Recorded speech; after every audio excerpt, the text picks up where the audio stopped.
안녕하세요. 내 마음속 책다방입니다. 오늘 내 마음속 책다방에서 읽어드릴 책은 황시투한 지음, 정은주 옮김, 미디어 숲에서 펴낸 모든 관계는 나에게 달려있다입니다.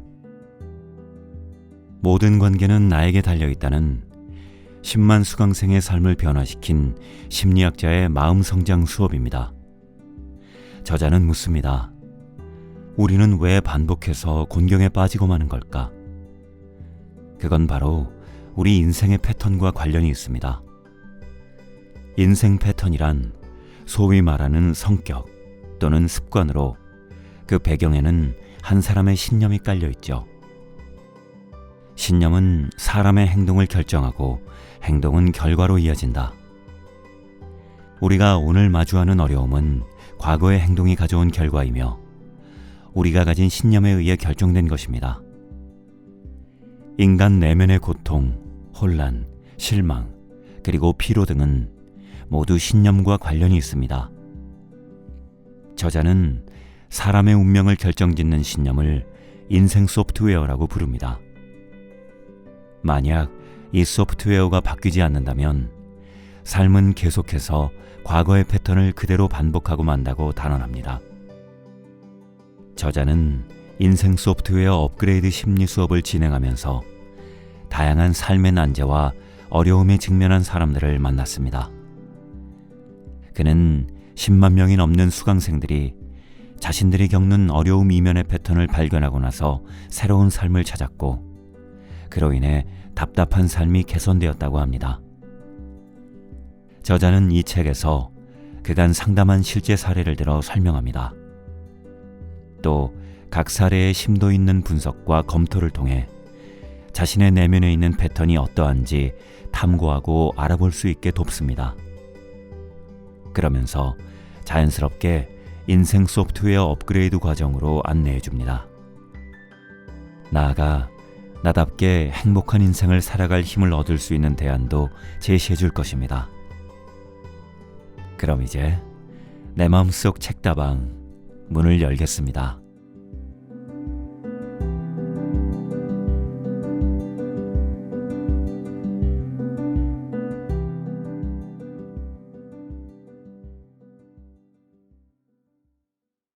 모든 관계는 나에게 달려있다.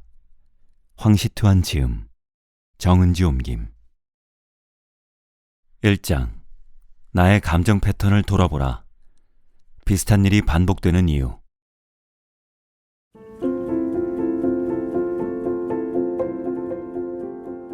누가 나의 행복을 앗아갔는가? 인간의 천성인 비교에서 벗어날 수 있을까? 행복을 논할 때 부탄이라는 나라를 빼놓을 수 없다. 부탄은 세계에서 가장 행복지수가 높은 국가이다. 몇 년 전에 부탄에 가봤는데 그곳은 풍경이 빼어나게 아름다운 것 말고는 경제 상황이 좋지 않아 대부분이 가난했다. 하지만 그들의 순수한 눈빛과 순진한 웃음에서 알 수 있듯이 행복감은 정말 높아 보였다. 중국을 바라보면 개혁개방 이후 40년 동안 놀랄 정도로 발전했지만 물질적으로 풍요로운 오늘날 대부분의 사람들은 걱정 가득한 나날을 보내고 있다. 일찍이 부자가 된 사람들도 예외가 아니다. 그들의 불안감은 보통 사람들보다 더 심하다. 왜 경제적 조건이 부탄보다 좋은데도 행복감은 부탄 사람들보다 훨씬 못할까? 이 문제에 대한 답은 어렵지 않다. 다음 이야기를 들어보자. 당신은 그 나이에 무엇을 했는가? 라는 글이 인터넷에서 폭발적인 인기를 얻은 적이 있다. 부인은 3살에 즉위했다. 당신은 그 나이에 무엇을 했는가? 왕준계는 17세에 억대 재산을 가졌다. 당신은 그 나이에 무엇을 했는가? 항우는 24세에 군사를 거느리고 봉기했다. 당신은 그 나이에 무엇을 했는가? 저커버그는 34세에 72조 원의 재산을 가졌다. 당신은 그 나이에 무엇을 했는가? 마화텅은 47세에 54조 원의 재산을 가졌다. 당신은 그 나이에 무엇을 했는가? 빌 게이츠는 60세에 90조의 재산을 가졌다. 당신은 그 나이에 무엇을 했는가? 리자청은 90세에 36조 원의 재산을 가졌다. 당신은 그 나이에 무엇을 했는가? 글을 읽으면 일단 한숨부터 나올 것이다. 그래, 이 나이에 지금 나는 무엇을 하고 있는가? 각자 어떤 하루를 보냈든 자신보다 더 뛰어난 사람은 있게 마련이다. 일단 다른 사람과 경쟁하고 비교하기 시작하면 불안하지 않을 수 없어서 필사적으로 앞으로 달려간다. 대다수 사람들의 인생은 이때부터 비슷한 길을 걷는다. 과연 이렇게 살면서 행복할 수 있을까? 중국 속담에 적음을 근심하지 않고 고르지 못함을 근심한다 라는 말이 있다. 이 말은 우리가 살면서 얼마나 남과 비교하며 사는지를 방증하는 말이다. 비교는 우리에게 불안을 가져다 준다. 이전에 나는 부탄 사람들의 행복지수가 높은 이유가 그들의 현재 생활 형편이 대체로 비슷한 데 있다고 생각했다. 그래서 나는 전 부탄 총리인 지금의 틴레이를 만났을 때 만약 부탄의 일부 사람이 먼저 부자가 되면 행복지수가 영향을 받지 않을까요? 라고 물었다. 그러자 총리는 단호하게 영향을 받지 않습니다 라고 답했다. 그는 무슨 이유로 이렇게 확신할까? 잠시 후에 그 이유를 알아보기로 하고 일단 사람들은 왜 끊임없이 다른 사람들과 비교하려 드는지를 살펴보자. 비교를 한자로 쓰면 견줄비 비교할 교이다. 비자는 두 자루의 비수처럼 한 줌은 다른 사람에게, 한 줌은 자기 자신에게 꽂혀 있다. 한자의 모양새처럼 남들과 비교하며 더 행복해지려고만 하는 것은 자학하는 것과 다름없다. 그런데도 사람들은 왜 다른 사람과 비교하려 할까? 짧은 이야기를 보자. 두 친구가 숲에서 맹수 한 마리를 만났다. 그러자 그중 한 명은 바로 가벼운 운동화로 갈아 신었다. 다른 사람이 말했다. 아무리 신발을 바꿔 신어도 맹수보다 빠를 순 없어. 그러자 그 사람은 난 너만 뛰어넘으면 돼 라고 대답했다. 이 이야기는 사람들이 남과 비교하는 이유를 잘 설명해준다. 재난이 닥쳤을 때 어떤 사람이 생존할 확률이 더 큰가? 물론 빨리 달리는 사람이다. 생존을 추구하는 환경에서는 주변 사람보다 더 뛰어난 사람에게 더 많은 생존 기회가 주어진다. 비교는 인류의 천성이자 생존을 위해 반드시 필요한 요소이다. 먼 옛날부터 인간의 생존 본능은 우리의 유전자에 내장된 프로그램 같았다. 원하든 원치 않든 우리는 이 프로그램으로 인해 자신도 모르게 다른 사람과 비교하게 되었다. 주변 사람보다 뛰어나야 마음 편히 살 수 있기 때문이다. 비교가 인간의 천성이라면 진정한 깨달음을 얻기 전에는 비교와 공존할 수밖에 없다. 멀리할 수 없다면 맞닥뜨리는 게 가장 속 편하다. 그럼 우리는 어떻게 비교를 직시할 수 있을까?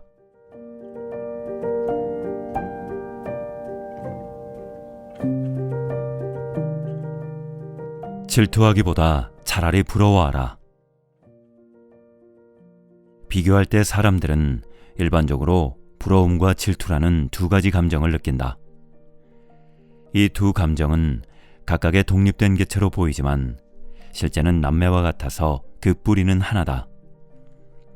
부러움이란 남이 가진 것을 보고 자신도 갖기를 원하며 자신의 신분이나 업적, 재산 등이 남보다 못하다는 것을 깨닫고 얻기를 갈망하거나 다른 사람처럼 되길 희망하는 감정을 말한다. 부러움은 자신이 선망하는 대상처럼 되기 위해 부지런히 노력하게 만든다. 하지만 그 이면에는 자신이 아직 부족하다는 생각이 크기 때문에 자신감이 없고 자존감이 낮다. 질투는 그 정도가 더욱 심해서 내가 원하는 것을 다른 사람이 갖고 누리는 것을 잃기 바라는 마음이다. 다른 사람이 자신보다 낮은 위치에 있고 좋지 않은 상황일 때 마음의 안정을 찾고 상대방이 우월함을 알게 되면 고통스러운 감정마저 느낀다. 부러움보다 질투가 더 위험한 이유는 질투로 인해 상대방을 얕잡아 보거나 적대시하고 심해지면 공격성까지 동반해 의도치 않게 남을 괴롭힌다는 것이다. 질투심이 극에 달할 땐 한을 품고 다른 사람을 파멸시키기도 한다. 누군가 말하길 한 분야에서 뛰어난 사람이 되기 위해서는 두 가지 방법이 있다고 한다. 하나는 자신보다 특출한 사람을 모두 파괴하는 것이고, 다른 하나는 기초를 잘 다져서 끊임없이 노력하는 것이다. 전자는 질투, 후자는 부러움이다. 언뜻 보면 부러움이 긍정적인 감정처럼 보인다. 하지만 사실 두 감정 모두 자신에 대한 확신이 부족해서 생기는 것이다. 자기 가치가 부족하다고 생각하는 사람은 늘 남과 비교하며 부러움과 질투에 휩싸여 자신의 인생을 깊은 나락으로 몰고 간다.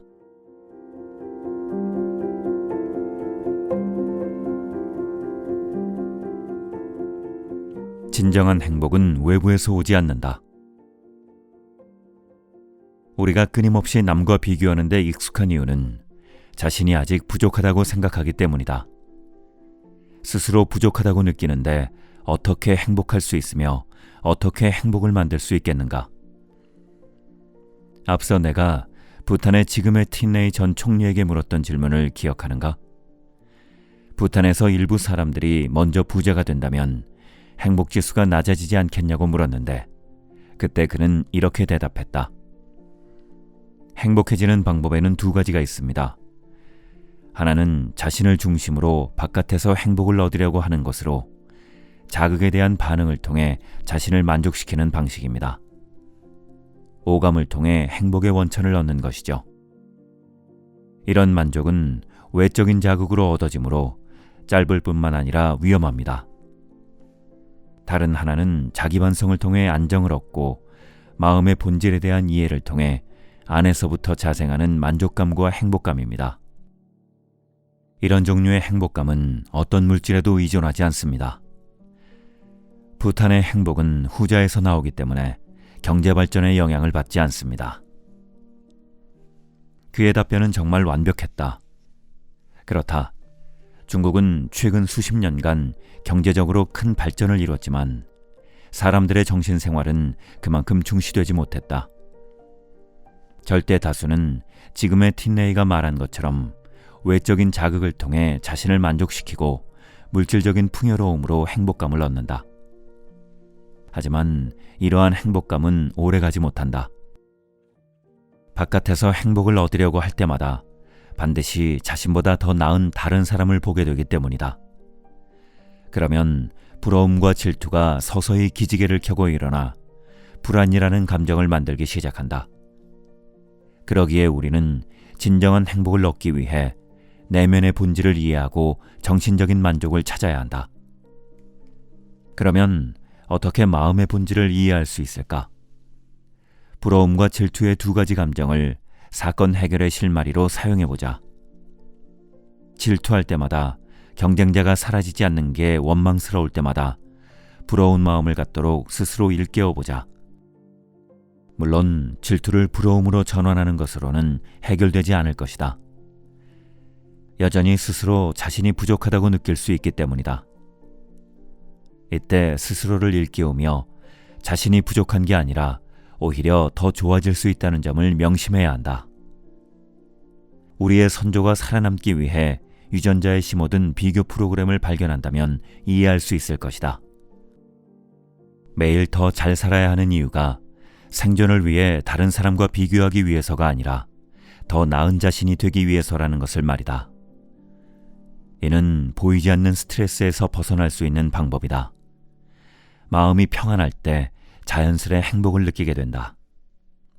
부탄이 행복지수가 높은 것은 부탄 사람들의 빈부격차가 크지 않은 점 외에도 그들의 내면이 건강하고 풍요롭기 때문이다. 어느 곳에든 절이 있고 거의 모든 사람이 수행을 하고 있다. 부탄의 경제가 발전함과 동시에 사람들이 외적인 부를 쫓기 시작하면 수행을 멈출지도 모른다. 반대로 국가가 경제를 발전시키는 것과 동시에 사람들의 정신건강을 중시한다면 우리도 부탄처럼 행복지수를 높일 수 있을 것이다. 우리는 항상 행복이 외적인 요인에서 온다고 생각하고 물질적인 풍요를 추구한다. 그러나 물질은 그저 사는 데 필요한 것일 뿐이며 물질을 추구하는 것이 우리의 행복을 오래 지속시킬 수는 없다. 진정한 행복은 내면의 풍성함에서 온다는 것을 깨닫는 사람이 점점 더 늘어나길 바란다.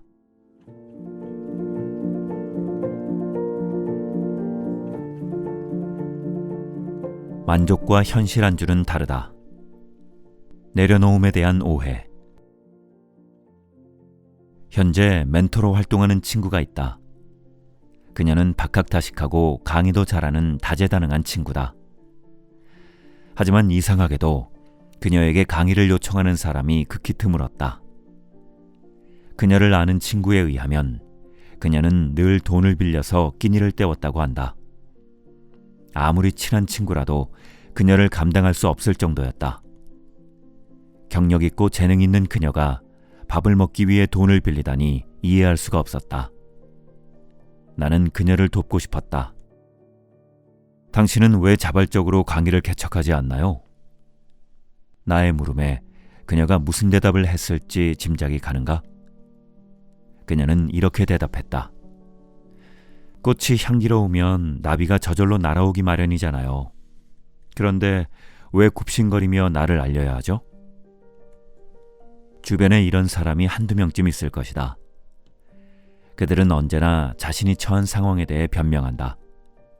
그리고 이유도 충분해서 뭐라 대꾸할 말이 없다.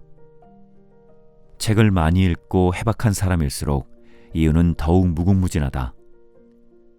어쩌면 그들은 자신이 그럴 수밖에 없다는 것을 증명하기 위해 책을 많이 읽는지도 모를 일이다. 사람들은 항상 자신이 옳다는 것을 증명하려고 노력한다. 몇 년 전 회사에서 신입사원을 뽑는데 배움에 대한 열정이 무척 높은 사람이 지원을 했다. 책을 두루 읽어 심리학부터 불경까지 모르는 것이 없었다.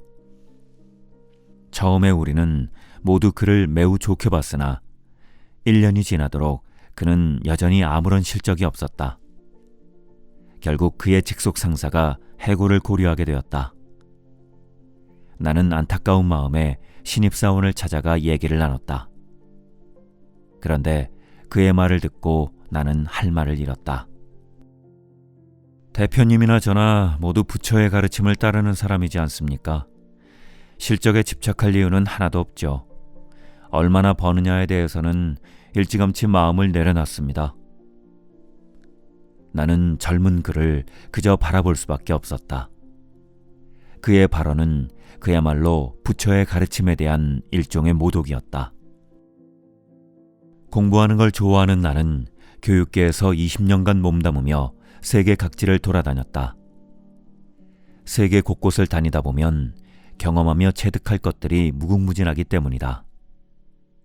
하지만 인도에는 갈 엄두를 내지 못했다.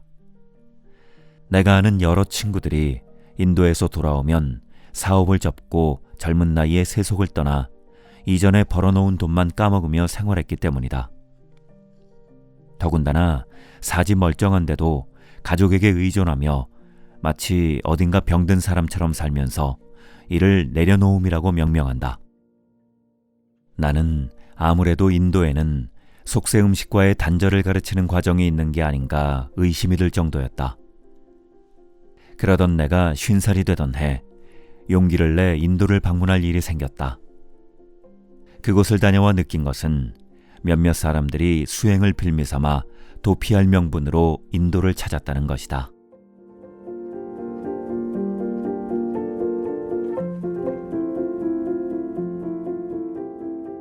과거와 현재의 자신을 기쁘게 받아들여라. 주위를 돌아보면 현실에 안주하며 자신이 옳다는 것을 증명하는데 거의 모든 힘을 쏟는 사람이 많다는 걸 알게 된다. 물론 자신을 받아들이는 것과 만족하며 기뻐하는 것이 나쁜 것은 아니다. 이 두 가지 모두 수행자가 기본적으로 갖춰야 할 태도이다. 그저 몇몇 사람들이 이를 현실에 안주하는 이유로 핑계를 대는 것이 안타까울 뿐이다. 그러면 우리는 어떻게 진정으로 자신을 받아들이고 만족하며 기뻐할 수 있을까? 우선 받아들임은 수용하는 것과 다르고 만족은 현실에 안주하는 것을 의미하지 않는다는 것을 알아야 한다. 받아들인다는 것은 시간 프레임이 있는 것으로 과거와 현재의 자신을 관용하고 기쁘게 받아들인다는 의미다.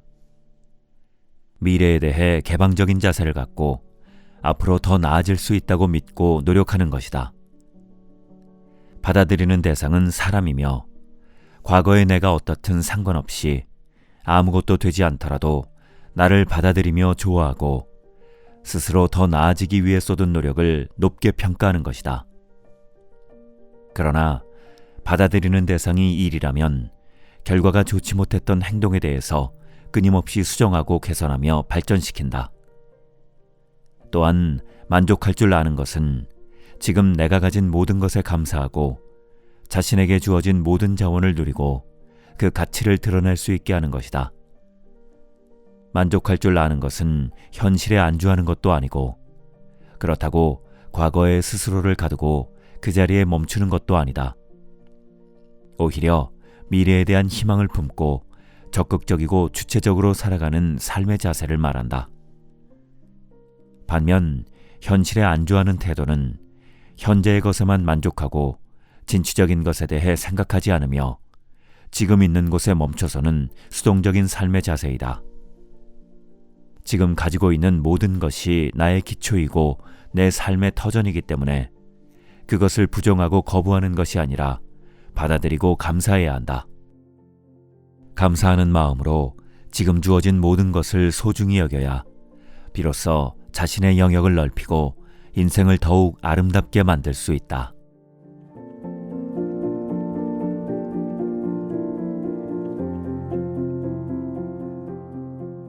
구속받기 싫고 자유로워지고 싶다는 사람들의 흔한 착각.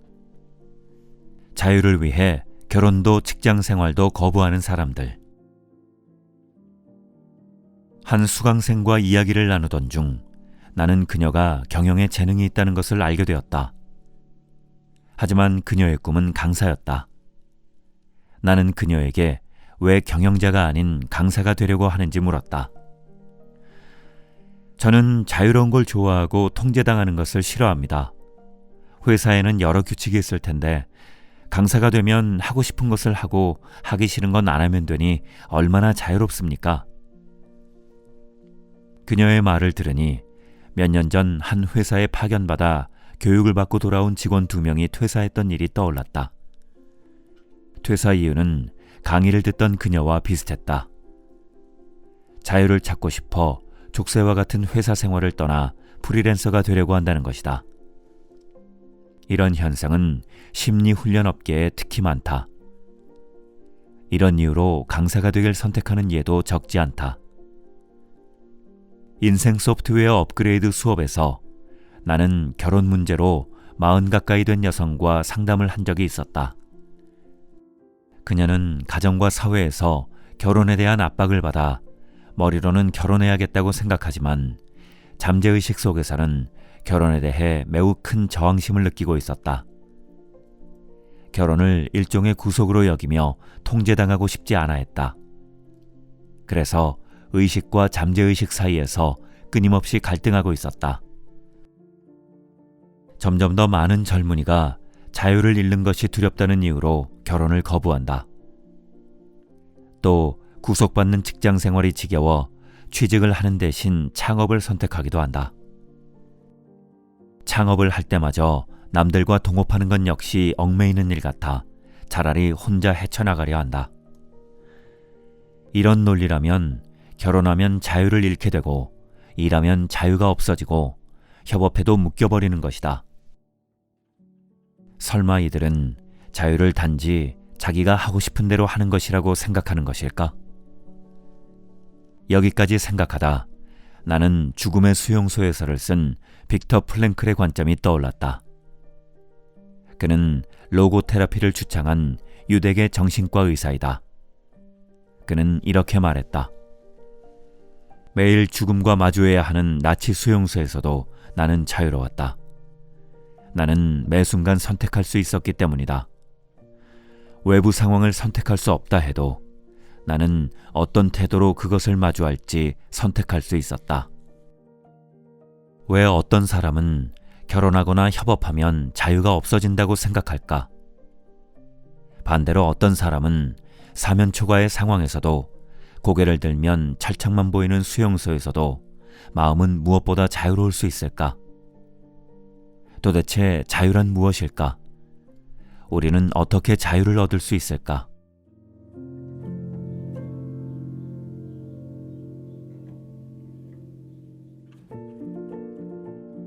자유를 추구하다가 자유를 잃지 마라. 먼저 자유의 개념부터 살펴보자. 자유란 인간이 스스로 자신을 통제할 수 있고 자유의지에 따라 행동하며 자신의 행동을 책임질 수 있다는 것이다. 사람들이 일반적으로 말하는 자유란 이 정의의 앞부분만 담고 있다. 뒷부분은 등한시하거나 피하려 한다. 누군가가 구속당하지 않기 위해 자유의지에 맡기고 행동할 때 그는 정말 진정한 자유를 얻을 수 있을까? 빨간불에는 멈춰야 하고 파란불에 지나가야 한다고 알려주는 사거리의 신호등을 보자. 이것은 교통규칙이다. 이 규칙은 우리에게 빨간불이 켜지면 멈춰야 한다고 알려준다. 외견상 이것은 우리의 자유를 제한한다. 그러나 정말 그럴까? 혼잡한 사거리에 신호등이 없다면 어떨까? 신호등이 없어 사거리가 막혔을 때야 비로소 자유가 무엇인지를 제대로 이해하게 될 것이다. 자유를 추구하다 자유를 잃는 사례가 비일비재하고 우리는 남들이 추구하는 자유의 피해자로 전락하기 일쑤다. 주말마다 나는 집에서 3.5km 떨어진 학교에 아이를 데리러 간다. 이렇게 가까운 거리는 원래 20분이면 충분히 갈 수 있다. 하지만 나는 항상 한두 시간 걸려 학교에 도착한다. 학교 옆 도로가 일방통행이라 자유를 추구하는 학부모들이 늘 규칙을 깨고 역주행하다 보니 교통경찰도 어찌할 수 없을 정도로 꽉 막히는 것이다. 2천여 명의 학부모들이 꽉 막힌 도로에서 아까운 시간을 버리게 되는 것이다.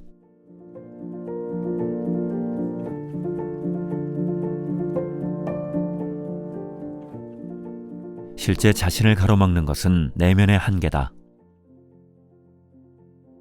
많은 사람이 자유와 규칙을 모순된다고 여기고 규칙이 있으면 자유를 잃게 된다고 생각한다. 하지만 실제는 이와 반대다. 규칙이야말로 자유를 보증하는 것이며 규칙 없이는 자유가 없다. 싱가포르는 침을 뱉고 오물을 버리는 사소한 일까지 규칙과 형법이 엄격하기로 유명하다. 외견상으로는 이런 고문이 두려움을 자아내지만 나는 싱가포르에서 지내는 며칠 동안 매우 자유롭다고 느꼈다. 사람들로 붐비는 거리를 걸어도 매우 편안하고 쾌적하게 느껴졌다. 이 나라에서는 모든 사람이 매우 자율적이며 그들의 자율성 때문에 아무도 나의 자유를 방해하지 않는다는 것을 알았기 때문이다. 진정한 자유는 자율에 근거한다. 이것이 자유라는 개념의 후반부가 말하는 자신의 행동에 책임을 지다가 표현하려는 의미다. 우리가 자유를 추구할 때 다른 사람의 자유에 영향을 주면 다른 사람도 우리를 자유롭지 못하게 할 것이다. 그래서 진정한 자유는 모두의 자유에 바탕을 둔다. 규칙은 단지 우리가 다른 사람이 자유를 추구한다고 해서 자유를 잃지 않은 것을 보장하는 것이다. 그렇기에 자율 없이는 자유도 논할 수 없다. 그러면 어떻게 자율성을 가질 수 있는가? 자율은 자각에서 시작된다. 자각이란 나를 다른 각도에서 보는 것이다. 나를 다른 시선으로 볼 수 있으면 자각하게 되고, 자각할 줄 알면 자율성을 갖고, 자율이 있으면 자기 행동에 책임을 진다. 그리고 자기 행동에 책임질 수 있으면 남에게 영향을 주거나 피해주지 않고, 남에게 피해주거나 영향을 주지 않으면 우리도 구속받지 않는다. 나를 구속할 사람이 없다면 우리는 마음껏 자유를 누릴 수 있다. 신경언어 프로그래밍 NLP 이론은 신경언어 프로그래밍으로 이론적 접근보다 행동과 말하기 방법을 실천하게 해 뇌의 변화를 일으키는 기법을 말한다. 이론에는 다른 위치에서 자신을 감지할 수 있도록 하는 위치 감지법이 있다. 가장 기본적인 세 자리는 1. 자신의 입장, 자신의 위치. 2. 상대방의 입장, 상대방의 위치. 3. 대중의 입장, 떨어진 중립적 위치이다. 이 세 자리에서 나를 바라볼 수 있는 것이 바로 자각이다. 자각을 경험하게 되면 자신의 모든 행동 이면에 자신이 져야 할 책임을 보고 다른 선택을 하게 된다. 선택할 수 있다는 것은 자유롭다는 것을 의미한다. 따라서 자유를 원한다고 결혼을 회피할 필요가 없고 협력을 거부할 필요가 없다. 깊은 산속으로 숨어들 필요가 없고 혼자 있을 필요도 없다. 스스로 자각할 수 있고 자율성을 갖는다면 다른 사람을 볼 수 있게 되는 것이다. 자각과 자율이 본능적인 습관으로 바뀌면 우리는 그 즐거움을 누리게 될 것이다. 반대로 만약 자각하지 못한다면 우리 눈에는 다른 사람은 없고 자신만 보일 것이다. 자신의 자유에 대한 욕구를 만족시키기 위해서 제멋대로 생활하고 하고 싶은 것을 다 하려 할 것이다. 설령 깊은 산골로 도피한다고 할지라도, 법률과 규칙의 구속을 피할 수 있다 하더라도 여전히 자유를 실현할 수 없다. 왜냐하면 우리를 진정으로 구속하는 것은 결코 외적인 규칙이 아니라 내면의 한계이기 때문이다. 나는 유리창이 창틀의 속박에서 벗어나려고 노력하는 우화를 읽은 적이 있다. 그러던 어느 날 마침내 유리창은 자신이 뜻하는 바를 이루었지만 창틀을 벗어나자마자 바닥에 떨어져 와르르 산산조각이 났다. 만약 자율이 없다면 우리도 이 유리창의 신세와 다를 바가 없다.